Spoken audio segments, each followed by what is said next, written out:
L'atmosphère, pour l'instant, est particulièrement calme parce que les jours d'élection en Irak sont des jours fériés. Les rues de Bagdad sont extrêmement vides, ce qui n'arrive absolument jamais dans la capitale irakienne. Et dans les bureaux de vote, on voit arriver les premiers votants dans une ambiance extrêmement détendue. Les forces de sécurité ont été déployées dans toute la ville. Elles-mêmes arborent un grand sourire, se montrent très accueillants avec les votants aujourd'hui. Ils ont voté, eux, ces forces de sécurité, elles ont voté il y a 2 jours en amont, justement pour être disponibles aujourd'hui.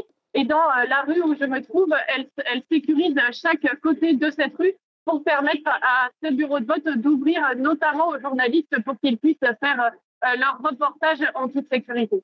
Marie-Charlotte, quels sont les enjeux de ce scrutin?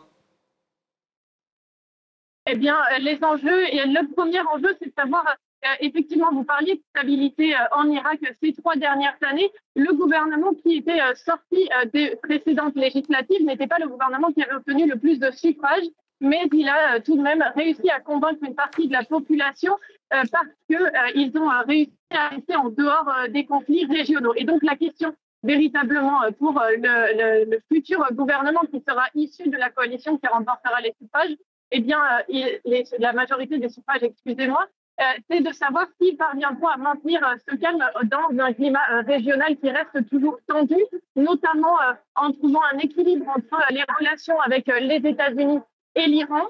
Pour la population, le second enjeu, et c'est aussi et surtout si une politique d'investissement dans les services à la population sera tenue par les futurs membres du Parlement et le futur gouvernement, parce que les habitants ici s'intéressent particulièrement aux questions concernant l'électricité et l'eau. L'Irak continue à fonctionner en grande majorité pour se fournir en électricité dans les habitations avec des générateurs, et la population espère que les futures autorités feront plus pour essayer de restructurer les infrastructures qui sont encore très endommagées, qui ont été négligées pendant des décennies. Mais il faut bien comprendre que dans ce scrutin, il y a un enjeu de participation fort parce que la population irakienne a peu confiance en sa classe politique. Ils ne croient pas forcément que leur vote aura un rôle.